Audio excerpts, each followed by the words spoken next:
Hey everybody, welcome to DadsDen of Pop Culture. I'm not sure what age I was when I first discovered the Three Stooges. Maybe junior high, right around there. But I was instantly hooked. Moe, Larry, Curly. I was probably watching videotapes, but just the perfect kind of comedy for me. I thought it was fantastic. It was perfect. But then there came a day when this other guy showed up, taking Curly's place, and I was not initially all that pleased. I never did deal well with change. Now, back then, I didn't know anything about the Three Stooges beyond, what I'd seen in the comedy shorts. But eventually, I would discover that this was Shemp, or Sam, really, older brother of Curly, or Jerome, really, stepping in when Curly suffered a stroke. And not only stepping in, but actually returning to the act that he had helped found. When the Stooges started out, they were Ted Healy and his Stooges. Ted did the slapping. Moe, Shemp, and Larry did the stooging. Now, this team did pretty well for itself, even getting into a motion picture in 1930 called Soup to Nuts, written by Rube Goldberg, even. But Ted Healy, by most accounts, was an ass, and eventually Shemp had had enough. He quit the team, which is when Curly joined up, and Shemp went off to find his fortune without Healy, and sadly without his brothers. Well, in this video, I just wanted to do a little retrospective of Shemp Howard's work away from the famous Three Stooges. He did many full-length features, cameos in them, and short subjects. Not always, but usually comedy that some folks might be unaware of. Now, this is not going to be an exhaustive look at all the things that he did outside of the Three Stooges, because he did a lot. But we'll look at a sampling of those so people get an idea of just what this guy was capable of. Well, early on, it was just bit parts for Shemp, like this little part in 1933's Gobs of Fun, starring Charles Jules and George Givot. Or maybe it's Udels and Givot. Not sure how they would have pronounced it at the time. In this one, he's a guy sitting at a table next to these sailors. This one sailor demonstrates on Shemp the way he would woo a woman, which makes the woman who is Shemp's date a little bit jealous, and she storms off. It wasn't much, but he would get better in several Roscoe fatty Arbuckle shorts, like 1933's In the Dough. It was these short subjects that really raised his stock in Hollywood, although actually not Hollywood, because he was still working in New York. The Hollywood stuff would actually come later. Now, in this one, he's getting the business from Lionel Stander. Some of you kids out there might remember him from Hart to Hart in the 80s. He was the chauffeur, sort of valet of the two. Now, he and Stander in this one are gangsters shaking down a bakery. We don't get a pie fight in this one exactly, but we do get some rather watery dough slung around. And when I say a little, I mean quite a lot. Now, this is pretty much what you would expect from a later Three Stooges short, which shows that even if they weren't necessarily innovative, these guys knew their craft and they knew what made audiences laugh. In Everybody Likes Music, a 1934 short subject, Shemp gets to play the heavy. Now, this one is a musical with Meyer Davis conducting his own orchestra and involves some American schmoes trying to hobnob with a European bigwig. Now, naturally, Shemp's involvement does not help matters. He plays a detective hired for the event to keep the president of Bulvania safe. Now, nobody is to know that he and his partner there are detectives, and that's, of course, the setup. He's teamed with an unknown here. Jules Epaley plays the president of Bulvania. He would work with Shemp in a few different things. Now, only by the slimmest margin is war with Bulvania avoided. Shemp and partner do more than a little drinking, and they get many at the party, including the hostess, quite drunk. We get some slapping, pretty much what you expect, again, from a Stooge-style physical comedy. 1934's Art Trouble might be more important historically, though. Not so much because of Shemp, but because of the guy he gets to rough up for a moment in it, Jimmy Stewart, in his film debut. The short involves Shemp and Harry Gribben posing as art students in Paris. We get an Apache dance, among other things. Key to Shemp and the Stooges' success was playing blue-collar, or sometimes unemployed guys, the bottom of the ladder, who often cross paths with the higher classes. Now, Convention Girl in 1935 was something else entirely. A full-length feature. Shemp was not the star, but he played a serious part in it as Dan Higgins, a gangster. Yeah, he was a gangster in that other short, but this is the real stuff. He plays a blackmailer and suspected murderer. Still the same straw hat, though. Other shorts would follow, with Shemp delivering the comedy goods in a variety of parts. A Drunk in Serves You Right in 1935, for example, in which he gets punched out of his shoes and through a wall. Dentistry is involved in Absorbing Junior from 1936. American comedy shorts reused plots and setups all the time, because the gag, physical or otherwise, was the important thing. He was also doing the Joe Palooka shorts in 1936, playing the role of Nobby Walsh, fast-talking manager to America's favorite boxer. Now, there were 9 of these shorts in all from Vitaphone. They followed up the Palooka feature film that starred Stu Irwin as Joe Palooka and Jimmy Durante as Nobby. The shorts lasted until 1937. Home on the Rage from 1938 was a short subject with Andy Clyde. Shemp worked with lots of other comedians in these years as a supporting player. Now, this is a Columbia short, and you'll see lots of crossover in style and cast between the stuff he did at Columbia and the Three Stooges shorts done at Columbia. It was all one little, maybe happy family, but you get a lot of actors who move from one to the other. Now, Andy in this one is a put-upon common man, and Shemp is the annoying, freeloading brother-in-law. He shows up looking for money to start a surefire business. You can tell it's not the first time, and drives Andy absolutely nuts in the process. Now, Shemp often played the obnoxious loudmouth, kind of Budinsky in these shorts, different from the character that he played in most of the Stooges shorts, and different from the style of the other Stooges. In 1939, we start seeing Shemp as comedy relief in feature films a lot more, starting with Another Thin Man, starring the great William Powell and Myrna Loy. Shemp worked with a lot of big stars in these films. The scenes were short, definitely less screen time than in the short subjects, but he was clearly in demand. The guy was a pro, and he could do what he needed to do. That year, he would also show up in The Lone Wolf Meets a Lady with Warren William, Murder Over New York, a Charlie Chan picture, and The Bank Dick with W.C. Fields. 1939 also brought the short subject, Glove Singers, with Noah Beery Jr., Rockford's dad from the Rockford Files. Jules White directed. Beery plays a boxer, Shemp his uncle.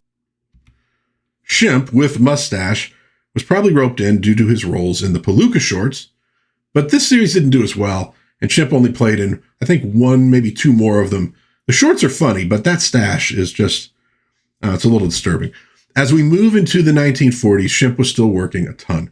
Shorts like Money Squawks, Boobs in the Woods with Andy Clyde, and Pleased to Mitt You, another boxing short. There was also a part in The Invisible Woman, actually a very entertaining little, not really a horror comedy, but just mostly a comedy. Shemp plays a gangster in that one again, an incompetent one, of course, more in keeping with the Shemp that we'd know from the Stooges pictures, alongside Edward Brophy and Donald McBride. Love those dudes in these old movies. The great ones often travel in threes. Like I said, it's a solid little comedy. Lots of great character actors. It is really worth a watch. 1941 would bring more feature appearances, including 3 with the team of Abbott and Costello, Buck Privates, Hold That Ghost, and In the Navy. These movies would not be the end of his work with that duo, though, and they show the comedians really did trust him as a comedian to get the job done in their films. Shemp also plays Stinky Fink, his name and profession, in the Hugh Harmon picture Meet the Champ. He played Mo, not that Mo, in a movie called Roadshow, starring Carol Landis and Adolph Manju. Okay movie, not one of my favorites. He's Benny the Bounce in San Antonio Rose with Eve Arden, Lon Chaney Jr., and Patsy Kelly. Musical comedies always needed side acts, so a real comedian was always wedged in there somewhere. He's in the Marlene Dietrich film Flame of New Orleans in an uncredited role as an oyster bar waiter, and he does a bit with Olsen and Johnson in Hell's a Poppin'. It's amazing how many comedians he supported in pictures who are now probably less known than he was, or than he is. There were fewer roles in 1942. The war might have had an impact on that, including Blinky Sweeney in Butch Minds the Baby with Virginia Bruce and Broderick Crawford, First Sergeant Muggsy Shavel in Private Buckaroo with the Andrews sisters Harry James, Donald O'Connor, and Huntz Hall. And most importantly, in the John Wayne picture, Pittsburgh, he plays Shorty, the tailor. He was also in The Strange Case of Dr. RX, Mississippi Gambler, Strictly in the Groove, Arabian Nights, and How's About It? This dude did not stop working. Movie parts slowed down in 1943. Just four B movies. One with The Little Tough Guys, which is kind of a take on the Bowery Boys, East Side Kids, with many alumni from those groups. Three of a Kind with Billy Gilbert and Slapsie Maxie Rosenbloom. One of my favorites, and Gilbert was the voice of Sneezy, in Snow White. He did Crazy House with Olsen and Johnson, and a Western musical with the Andrews Sisters. 1944 only brought a couple feature films, and he went back to doing more shorts. Pick a Peck of Plumbers with Ed Brindle, a Jules White production, and Open Season for a Sap, which co-stars Christine McIntyre. These are Columbia shorts, and they're just a hop, skip, and a jump away from being Three Stooges vehicles. Now, Shemp turned 50 this year, and he doesn't look a day over 70. He was as sharp as ever, though, in terms of comedy. Shemp's 1945 Columbia shorts almost feel like they were easing him back into the Stooge life, again, working with Christine McIntyre, Dick Curtis, Jules White. Now, I know they're employed by the studio and used in whatever, but still they do have that feel of the Stooges shorts. Shorts this year include Off Again, On Again, in which a mustachioed Shemp plays a future bridegroom who gets in trouble when he does a good deed for a gangster, Where the Pest Begins with Tom Kennedy and Christine McIntyre, wherein two new neighbors who marry way out of their leagues, almost kill each other, and A Hit with a Miss, in which Shemp's fiancée of 7 years gets impatient to get married. The shorts in this period are excellent, well worth hunting down. Shemp also shows up in a feature, Trouble Chasers, again with Billy Gilbert and Maxie Rosenbloom, plus Barbara Pepper before she was Mrs. Ziffel on Green Acres. If they weren't making Shemp a gangster or a bartender, they were getting him in the fight racket. The guy ends up in drag, or all three of the guys end up in drag in that one. It's actually kind of horrifying. Shemp had 4 feature film cameos in 1946. The Gentleman Misbehaves, One Exciting Week, Dangerous Business, and Blondie Knows Best, in which Shemp is more on the receiving end of trouble at the hands of Dagwood than he is in giving trouble. The Blondie and Dagwood films are fun. It was a really long series, essentially hour-long sitcoms. The cool thing about them is you also get to see the kids grow up over the course of them because they kept the same actors. Check them out if you've never seen them. He also made some great short subjects this year. Jiggers, My Wife, is with Christine McIntyre and Tom Kennedy. Early Cantrell plays his wife again, as she did in Where the Pest Begins the year before. It involves Shemp getting in Dutch with the missus because he was out playing poker late the night before. In Society Mugs, Shemp is once again with Tom Kennedy. They essentially were a little bit of a comedy duo in these shorts. Christine McIntyre and Vernon Dent are in this one. Shemp and Tom are exterminators who are accidentally called by 2 society ladies who really want male escorts to make their husbands jealous. This one swaps some gags with some of the Stooges shorts with a similar, pest control concept. Mr. Noisy highlights Shemp's ability to be incredibly annoying to others. He has an incredible ability with his voice to heckle football players into screwing up plays. So a couple gamblers decide to cash in on this, and you can see how it works out for Shemp. That brings us to 1947, the year he would rejoin the Three Stooges act to keep it alive after his little brother Jerome's problems. He still had one more solo short in him, though, Bride in Gloom, with Christine McIntyre and Dick Curtis. Very funny picture, in which Shemp, on his way to get married, gets accidentally and innocently involved with Christine McIntyre, who has a jealous husband. He would do my favorite of his Stooge films, also in 1947, Brideless Groom, in which Christine McIntyre mistakes him for her cousin Basil and then smacks the ever-loving crap out of him when she finds out that she's been kissing and hugging a stranger. Apparently, she was worried about hurting him with the slapping, but was told to let loose and wound up breaking his nose. Still, it is one of the funniest scenes ever put to film, in my opinion. One must suffer for their art, and Shemp did suffer. With Shemp back with Moe and Larry, there would be no more feature film appearances until 1949, when he snuck off for one last movie with Abbott and Costello, Africa Screams, which I think was the first movie I saw Shemp in working solo.